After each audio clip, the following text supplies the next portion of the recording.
सकते नहीं थे। मैं आगे चल के आपको बताऊंगा कि सवालों की जो अहमियत है वो क्या थी खुदा उनकी नज़र में। तो आज हम बेसिकली सीखेंगे जी काइन को बीवी कहाँ से मिली, जबकि सिर्फ 4 कैरेक्टर्स का हमें जिक्र मिलता है।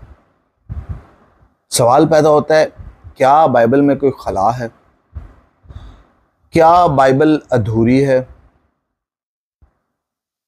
फिर उसके बाद जी क्या बाइबल में अगर हम पढ़ें तो क्या काइन ने अपनी बहन से शादी की, या इसके पीछे कुछ और राज है जिसे हम समझ नहीं पाए?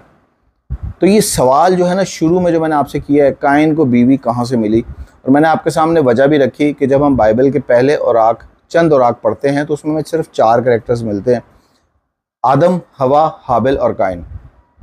इस सवाल का जवाब मैं आपको आगे चल के अपनी वीडियो में दूंगा ज़रूर। मेरे साथ बने रहिएगा, मेरे चैनल को सब्सक्राइब कीजिएगा। अगर आपको लगता है कि मैं इस चैनल पर कुछ नई बातें, कुछ सोच को झंझोड़ने वाली बातें और कुछ गैर रिवायती बातें आपके लिए रखता हूं, तो ज़रूर मेरे चैनल को सब्सक्राइब कीजिएगा, शेयर कीजिएगा, लाइक कीजिएगा, कमेंट्स भी कीजिएगा, ताकि मुझे भी सीखने का मौका मिले। मैं चाहता हूं कि आप लोग